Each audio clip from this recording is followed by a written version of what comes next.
Welcome to Projects from the Bottom Drawer. My name is Brian, and what I have on the bench tonight is so it's marked, shall we say, 16-port industrial USB hub. This was purchased some years ago and served as the centerpiece of my rack, providing 5 volts to all of the little USB-enabled gadgets that you find these days. It recently died. I believe the power supply was doing it. It would come up for a while, get warm, and then shut off. Keep doing that over and over. That's kind of typical of a switcher that's nearing the end of its life. So I just yanked it out. The switching supply itself was, according to my note, a UMEC UP0751B-05, 5 volts at 14 amps. And while that number did cross-reference to something, it was really nothing that I could really get in this country, let's say. It was primarily a Chinese part, and of course, this device having come from China, you know the story on that one. So I've taken the screws out because there are about 11 billion of them. And let me put the screwdriver back. And I do remember that there's not enough room in here, unfortunately, to mount this supply directly in the case. I've got a couple of strands of wire, some nice 16 gauge flexi wire. I'm going to use 2 strands just because of the current. Got a little grommet. Got a drill, which the battery is charged, and I'll just drop the wire on the floor. Let's pick that up. And a USB voltage tester. So let's go ahead and open this thing up.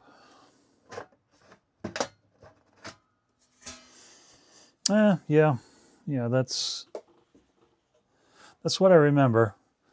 We have our main USB hub, which splits out to 4 other USB hubs. Let's see, power, which amazes me that these little things can provide any kind of power, but they do.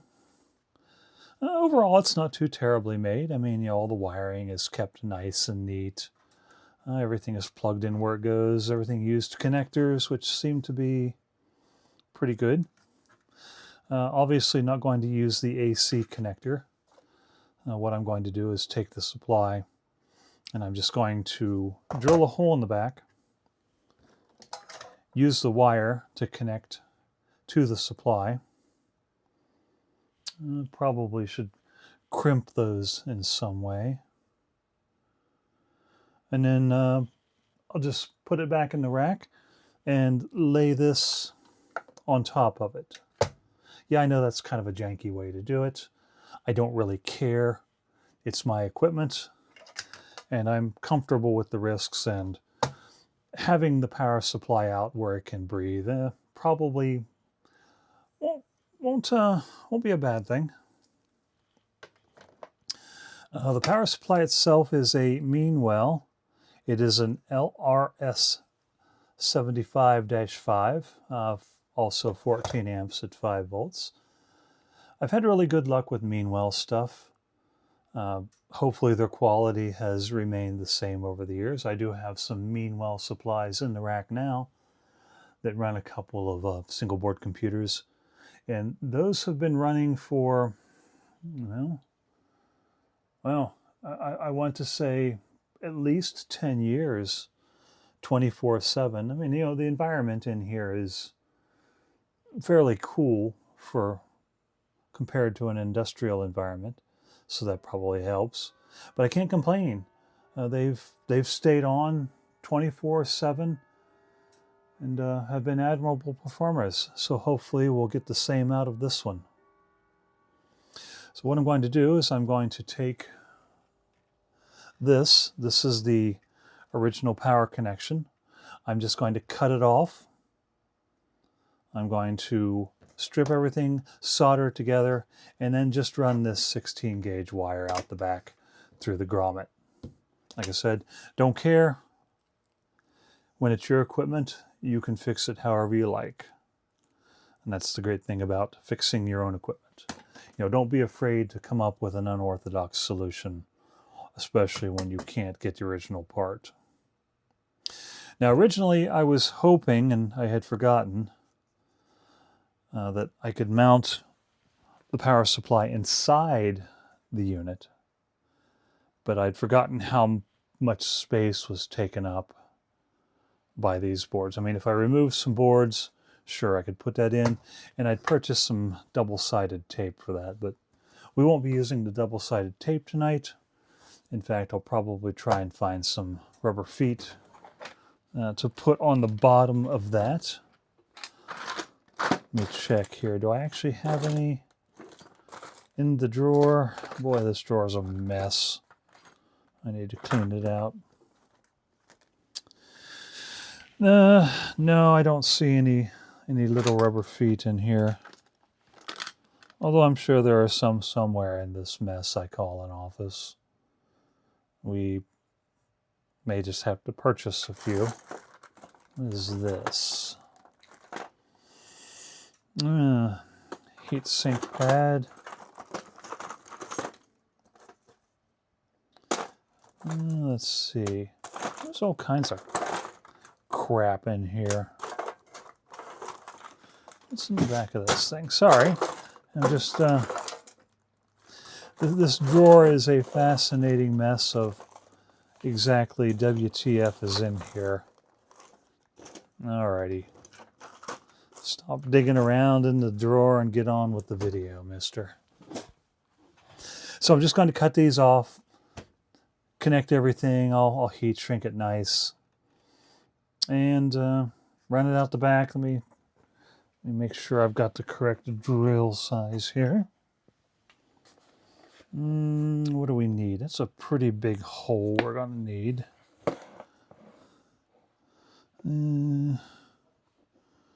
So maybe that one?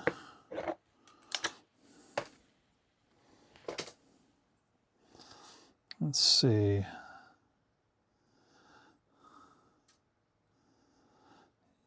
Yeah, that should give us the right amount of space. So let's go ahead and drill a pilot hole.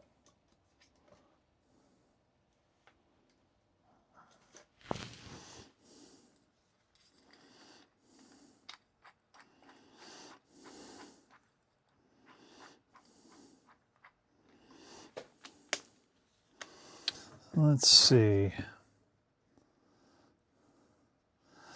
All right, well, I could lay it down, but let me just drill it here. Let me mark it real quick. I want to try and keep it about the same distance up from the bottom as the other screws. So let's see here.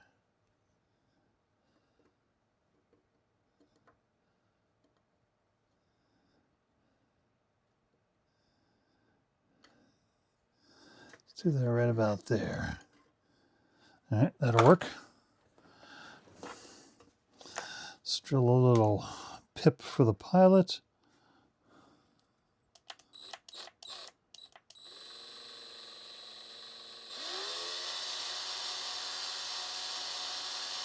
All right, now let's drill the pilot hole.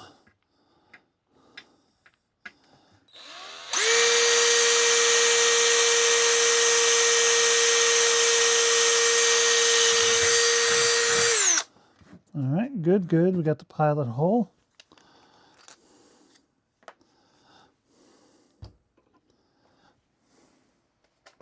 Let's put the bit back. All right, now let's drill the big hole. Do I really want this size or do I want one smaller? Let me just check real quick. I want to go down the size below us. Well, let's see. What is that? That's a 15/16 or 15/64, so just shy of a quarter. Let's see.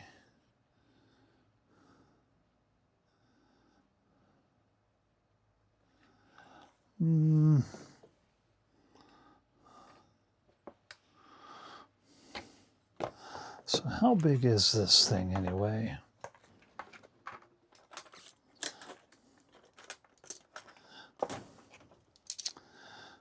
All considerations when you're doing this kind of work.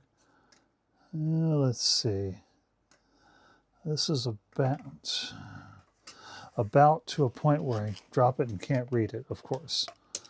Let's see what we got here. Let's see, don't need millimeters, so 1.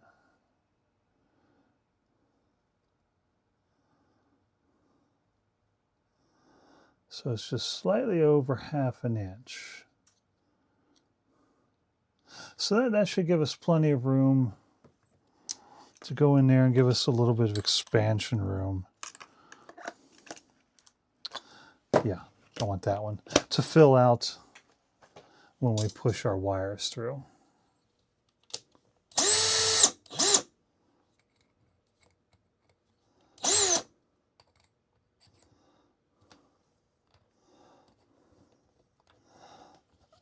All right, so let's drill our big hole.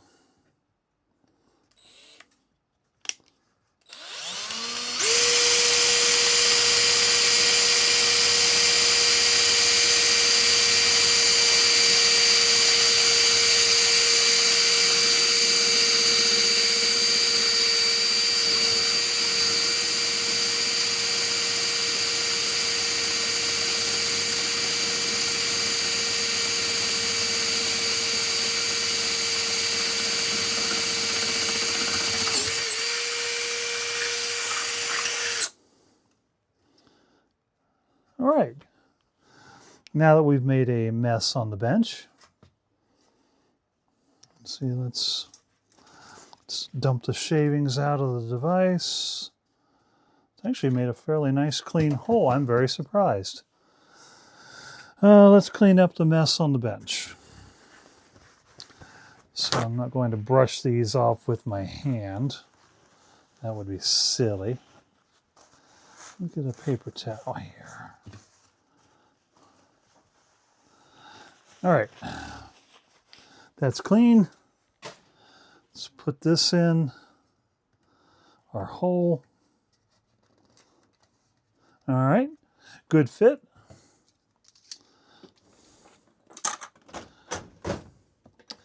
Let's put our cable through.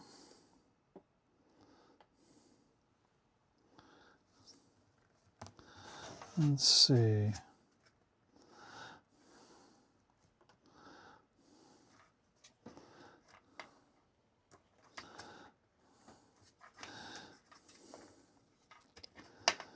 Yeah, I'm going to run this a little ways through. Whoops. I'm also going to push out my grommet. So let's not do that. Okay. Let's put you back in there, Mr. Grommet. Let's see. Let's hold it in while we push. And then what we'll do is we'll size appropriately when we're done here. So let's get the iron heated up. Turn you on. And let's see. Stand by while I get some heat shrink and some crimps. Okay, so there are some aglets.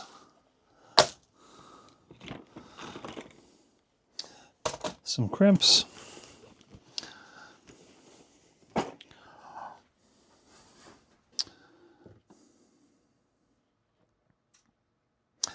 All right, so welcome back.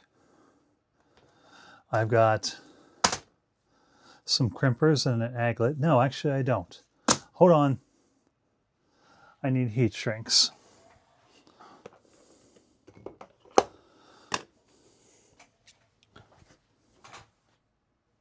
Welcome back. I have some crimpers, some aglets for the end of the wire, which point I'll just put them under the screws. I have some heat shrink, and I have something to shrink the heat shrink with. So let's see, the iron is getting warm. So let's go ahead and prep our cable here. Let's see. Let's use these strippers and these nice cutters. So first I'm going to cut these off because I don't ever expect to be putting an Amphenol connector back on here. Let's see, can we see what's going on? Kind of. Let's see, let's go ahead and prep the ends of these.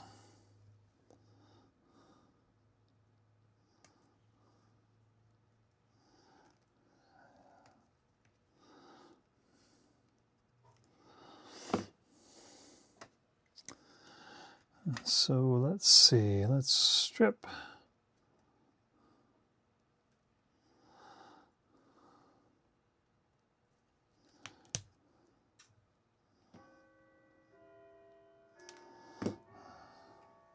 Try and get all the ends about the same length here. So I will mark by squeezing the insulation a little bit and then trying to strip it before it gets back into shape. There we go.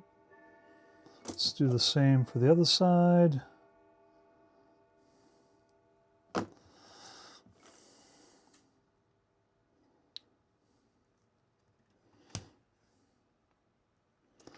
right, good, good. That's a little short on that side, so let's make that a bit longer. There we go. And let's see. I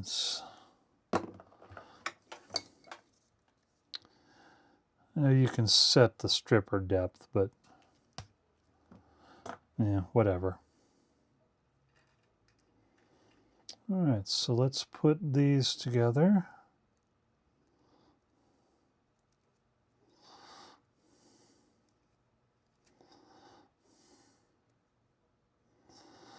If I was doing this right, I'd probably put a screw terminal or something in the device itself, but we're not doing this right. We're doing this quick, and we're making it work. And right now, that's what I need. Man, these wires are tiny. I'm surprised that they even... How did 14 amps flow across this? This is ridiculous. Wow, is there even any copper in there? Oh, I don't know what gauge wire this is, but that's about the size of no. Yeah. Yeah, 3 of these wires might make up a copper penny. Assuming it's even copper. We'll see when we try and solder it. It might be aluminum.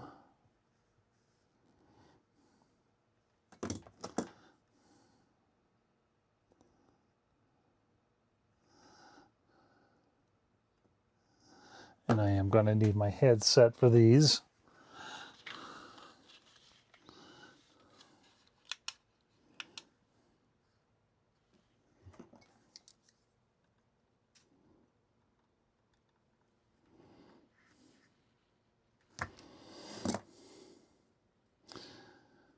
Yeah, the wire on these things is just, I don't even, well, it's Chinese. What do you want? You know how that goes if you worked on any kind of electrical device. Yeah, they certainly don't charge Chinese prices for a device like this.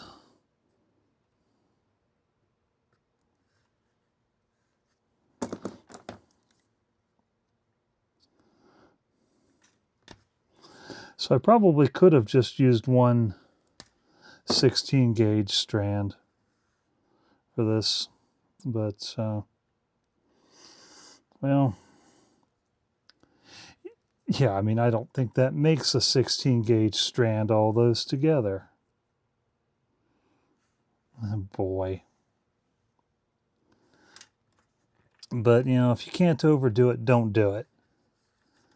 It's my motto. Probably gets me in trouble more than it saves me, but whatever. So let's see. Let's put you here.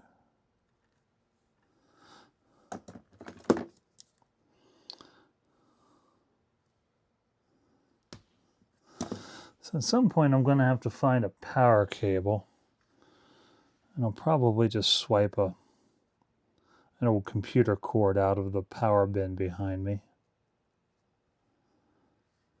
Because those kinds of cords, well, they multiply.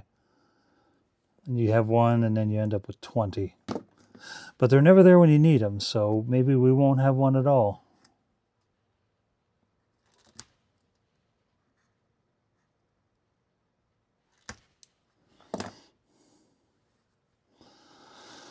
One more to strip.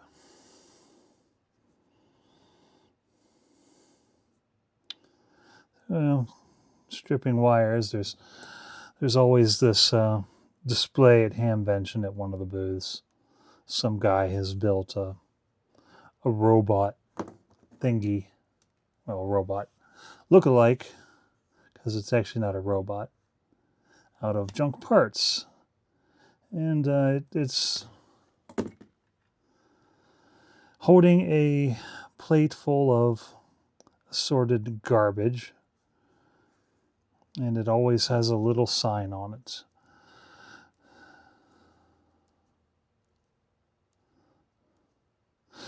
Milliamp strips to make ends meet, which is ha ha ha ha, so funny. So let's see, do we want to end to end, or do we want to do it like this? Probably easier to do it like this. And I'm going to solder them, so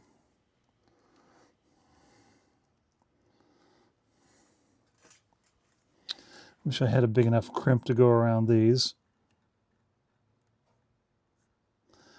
A little trick I learned years ago was to wrap the solder around the wire. So that way, it just, when you heat the connection up, it just kind of flows nice and neat right into the wire. And then you can always feed more into the wire if need be. So let's see. There we go. Yep, the one just kind of uncurls and flows right in to the joint.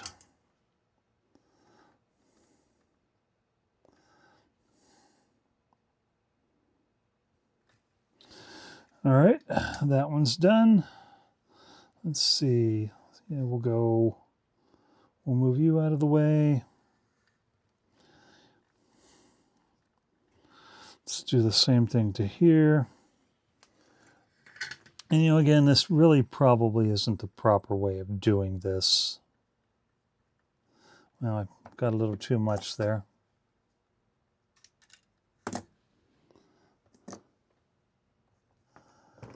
but this works for me. This works for what I'm doing here. If you have a better method, then by all means use it.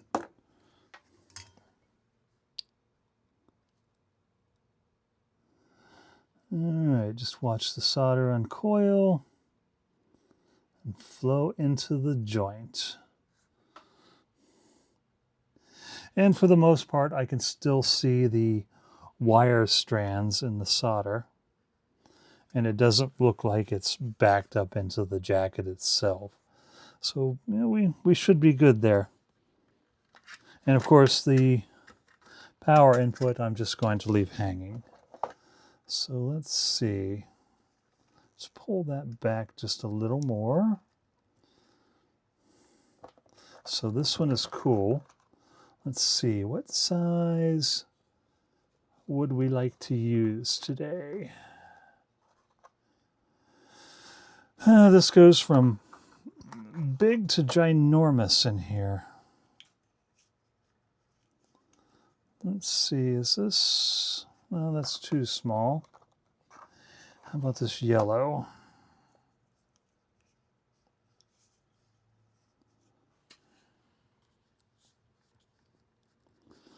No, the yellow's too small. How about, that red's way too big. This gray. All right, I think this gray will work. So what I'm going to do is I'm just going to cover these, and then we'll probably put another one over both of them, at the end to try and keep it all nice and tidy. But again, this isn't a industrial approved repair or anything. This is a repair to make it work. So we're going to make it work. So normally you would take a heat gun or something and do this, but I don't really feel like digging out my heat gun, which is over there. So I'm just going to do it the fun way and use my mini flamethrower. So just kind of rock it back and forth. You don't want to burn it. You just want to heat it up.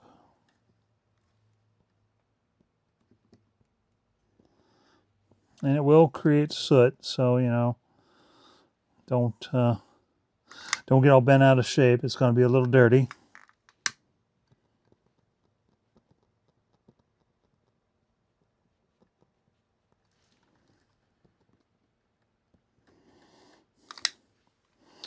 All right, there we go. All nice and neat. A little warm. Let's do the other side.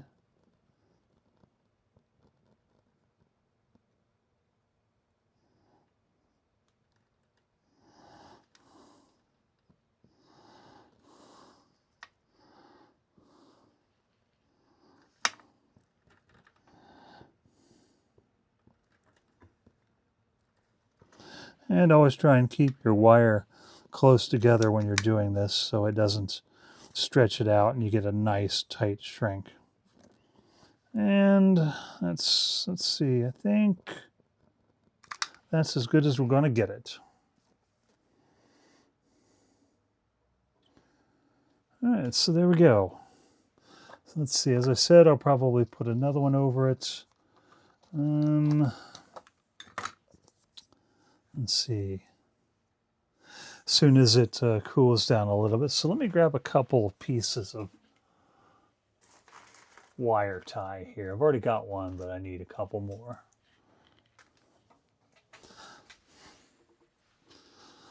Let's see.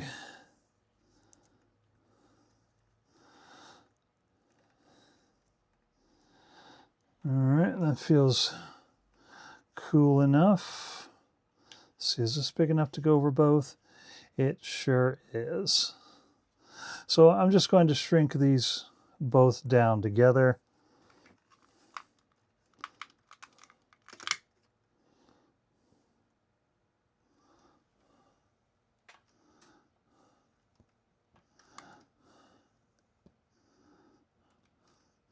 Without burning my fingers, if at all possible.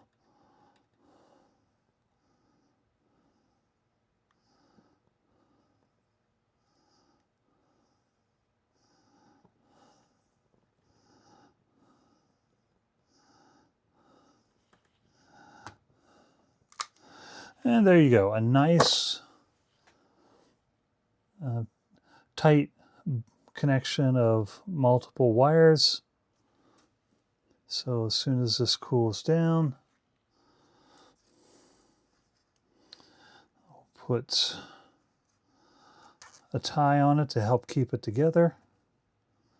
Don't pull too tight, you just want it to hold together. Let's see. Let's kind of tidy up our connection here.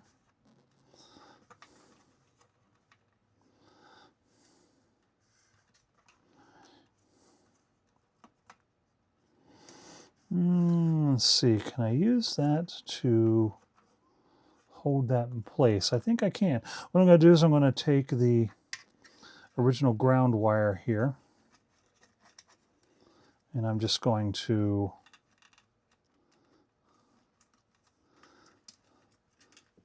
let's push that in just a bit more. Just kind of going to give myself a little hold down here. I mean, it's not going to resist any kind of mechanical stress, but it will hold the wires down and out of the way.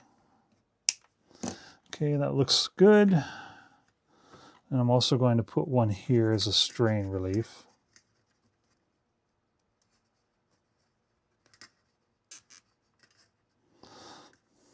Let's see, let's give ourselves a little bit there.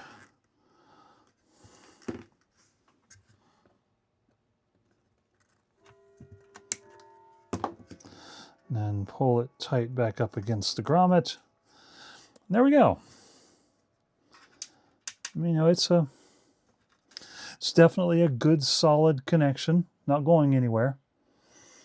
You know, wouldn't pass any kind of industrial inspection, but we don't really care. So, okay, so let's see. Let's get our input strands cleaned up here.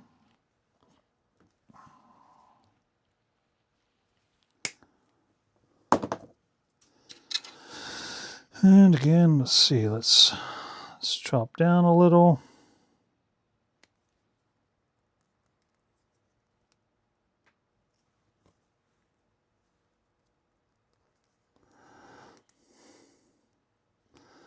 Okay, so let's see. Hopefully I have something in here that'll work.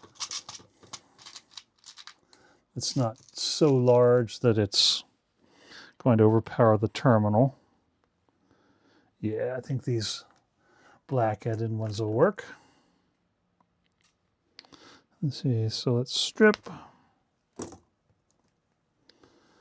Let's see, tidy up the wire ends.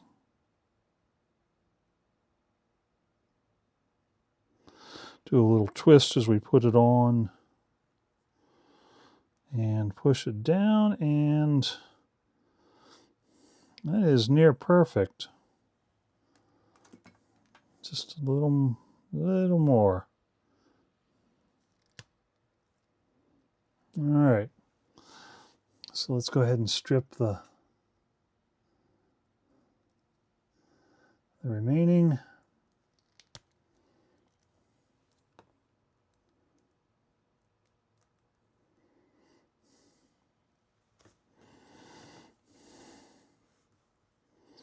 Actually, let's go ahead and put the ends on these first, since if these get messed up, they won't go on well and they'll be crappy. So let's put that on. The wire end sticks out just a hair there at the end. Put it in, push it tight up against the wire, and there we go. A nice tidy crimp.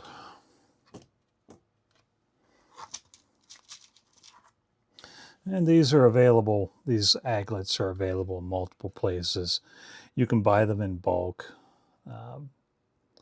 You can buy them, of course, at various online shops, some of which are not based in the country in which you live.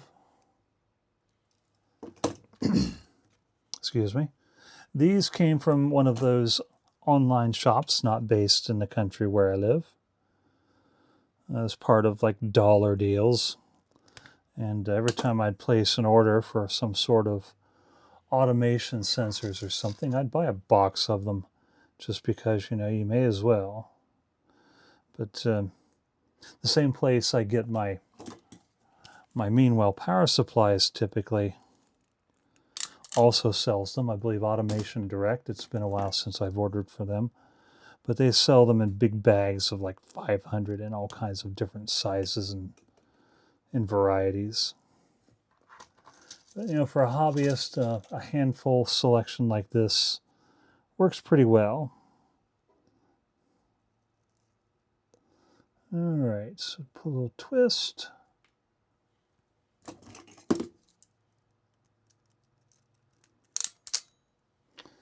All right, awesome. So let's clean up the ends. Let me do this here where the wire won't go into the chassis itself. I'm just going to run my cutters up flush against the end of the aglet and clean up these little bits of wire that are sticking out, so we have a nice flush crimp. All right, so let's see. Okay, so everybody is all nice and happy inside.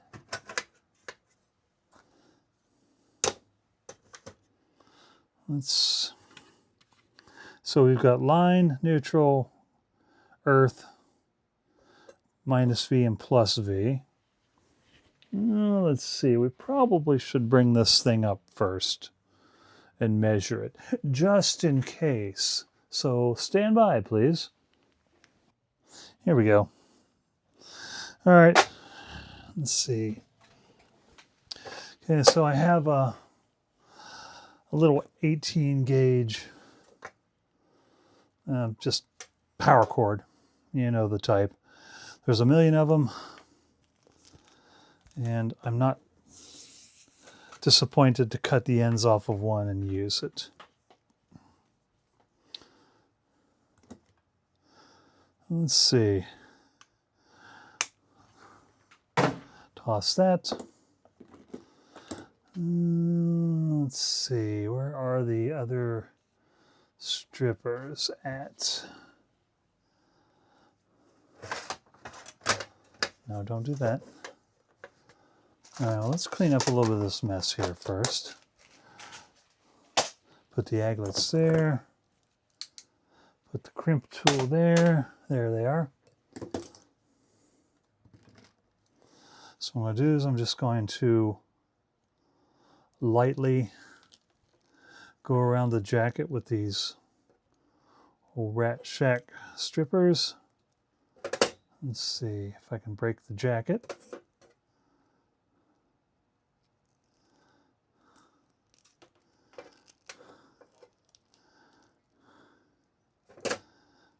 There we go. Break the jacket. Peel it off, maybe. Yeah, a little bit there holding on, isn't there? All right, you're gonna go away, Mr. Little Strip. There we go. Got a nice US color code power cord.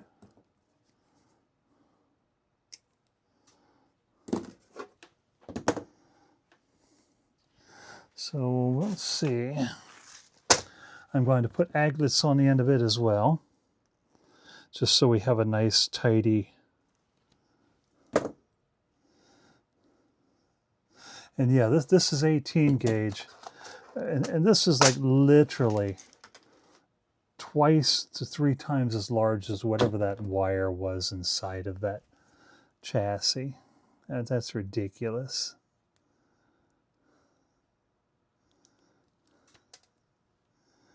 All right, so let's see. Cut you off. Let's clean up the wire ends. Let's see, what size do we want for this one? Will the blue work? Probably not. I think blue is too small. Yeah, that's too small. Probably these white ones, but I'm running out of those. So let's put, yep, that's the size. Gonna have to get some more of that size, whatever that size is. It's this size, the size that works, the size I'm putting on right now.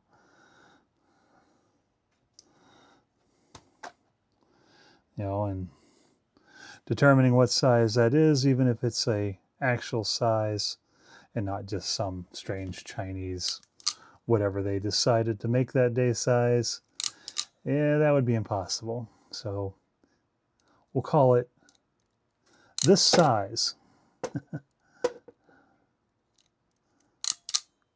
All right. And again, I'll go over here and trim the ends off. Make sure they're nice and flush.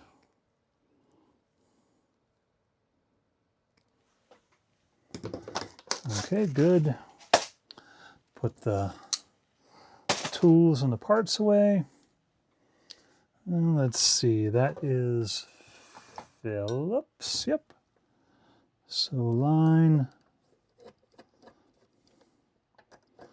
neutral, and ground.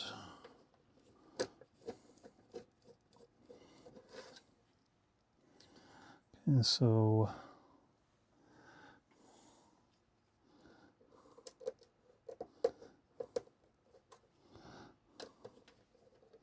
line,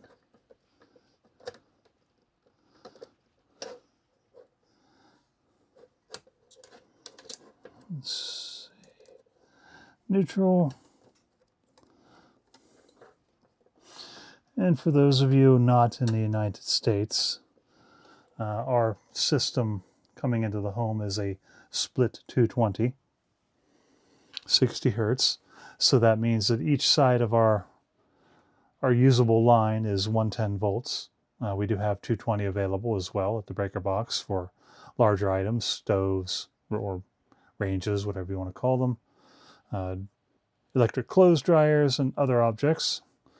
But primarily we use one side of that 220 split line.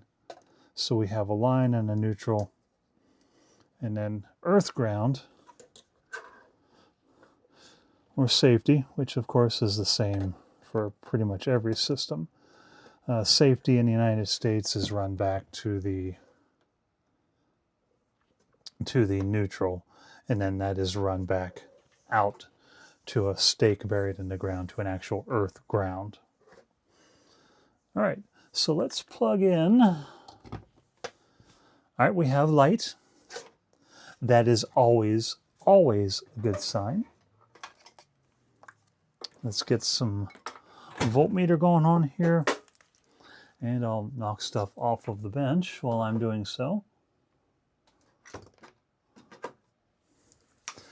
Poor Mr. 3D printed Griffin that somebody made for me now lies on the floor.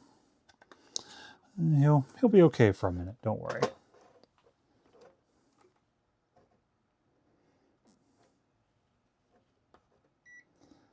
Okay, DC volts, can you see? Yeah, more or less. So what do we got here? Okay, so minus is on the inside, plus is on the outside. 5.07 volts. Very good. I'm going to turn that up just a hair to 5.1.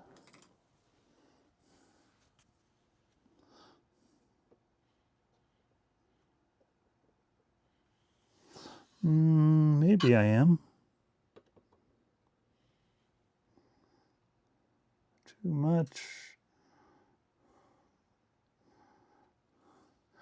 Yeah, 5.095. As they say, good enough for government work.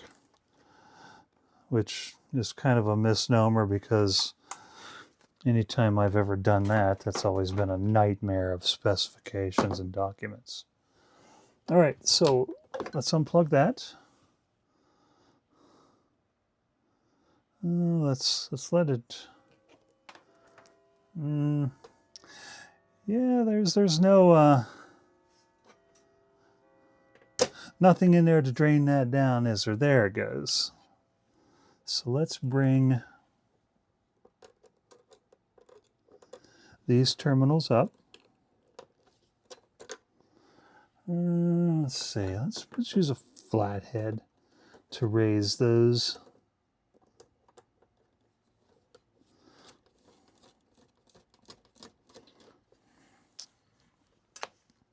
So let's put 1 plus on one side of the screw and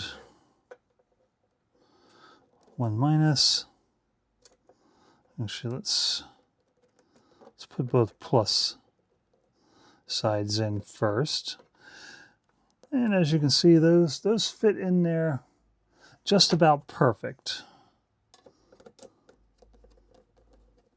So let's run this down.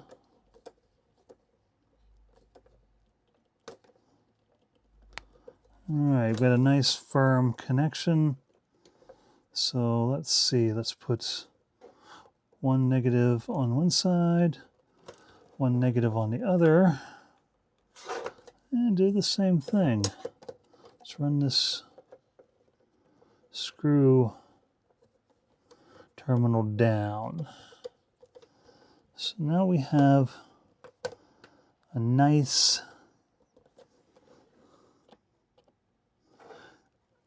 let's get a go monster torque on this thing. So now we have a nice solid connection from our power supply via 2 wires that are far in excess of anything that this needs, and to our power supply. So let's clean up the bench here a little.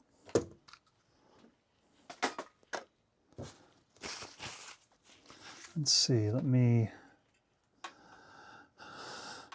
get my soldering iron off. Always put a little bit of solder on your iron tip. Put it back in its holder and unplug it so it cools down with solder on it. Clean up the bench a little. Get rid of the crud. Now, I don't remember if this one comes up without a USB connection incoming, but we'll find out. So let's, all right, I don't see any light. It looks like I have a lamp on the front of my USB hub. Let's get Mr. Meter out and we'll measure, let's see, yeah, you can see that. We'll measure this connection here, which is like an auxiliary power port for whatever you desire to run 5 volts from, with, on. Yeah, one of those. Pick one, pick your favorite descriptor of what you're doing with it. So let's see. Not sure which side's which here. So we'll just go here, here.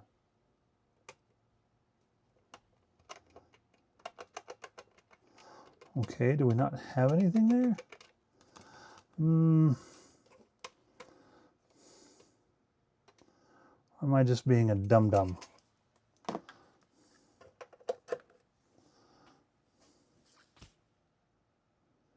So we may need a USB connection to make this thing come up, because I don't even have anything coming out of the, and that makes sense. I mean, you don't want things powering up without any kind of connection. So stand by while I find the connector that this went to. All right, so this is the connector that it went to. It's designed to screw in. So let's put that in there. Aha, 5.05 volts. So it does look like we are working. Let's see, is there anything I can grab in here that would happily run off of 5 volts? You would think for all of the garbage that I have in this place, I would have something immediately handy that runs on 5 volts, but I don't. All right, let's see if we can charge our device here, since obviously where our meter says we have 5 volts. And it does. It is indicating charge. All right. So it actually looks like I might want to step that up just a hair. So let's do this. Yeah, that could just be the fact that that little meter's a piece of garbage. Let's see what we got here. But it is drawing about a half an amp, what it should. Do we have power here yet? No. Let's just open this back up real quick and see what we got here. You know, maybe that port just doesn't work anymore. Maybe I just don't have it in there right.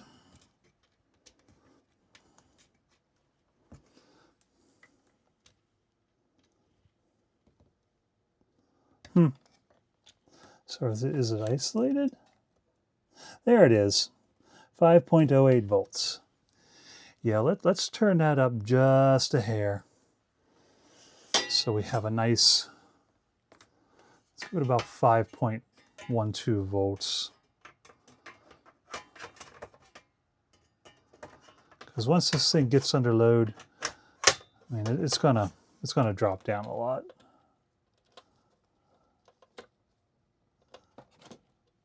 So I'm going to turn the meter toward me. Let's get rid of that. Come on, give me the...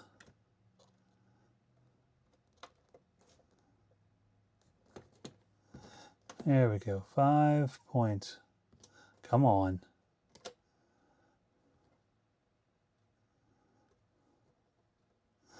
.096 volts.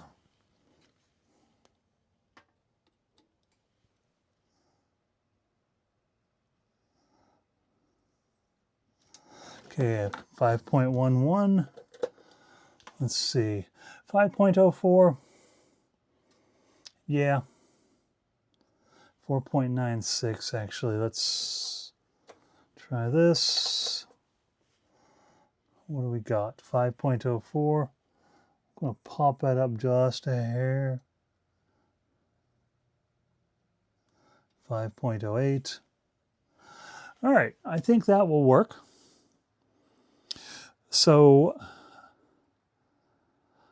what we did tonight was make what would otherwise be a piece of e-waste work again with I think a $15 power supply, maybe 20, from Amazon. Or, yeah, I probably shouldn't drop names, but yeah, it came from Amazon. I mean, where else does it come from? But you know, you can get it anywhere. I mean, you can use any kind of 5-volt supply you want for this type of device or this type of project. I just wanted to have something that was about equivalent, since I do run quite a few things in here off of this 5-volt system. So I'll put this back together, put all 50 million screws in. I'll mount it in the rack, get it ready to go, and I'll be done. So thank you for joining me tonight. You can find this and many other things I've worked on at wearborr.com/projects.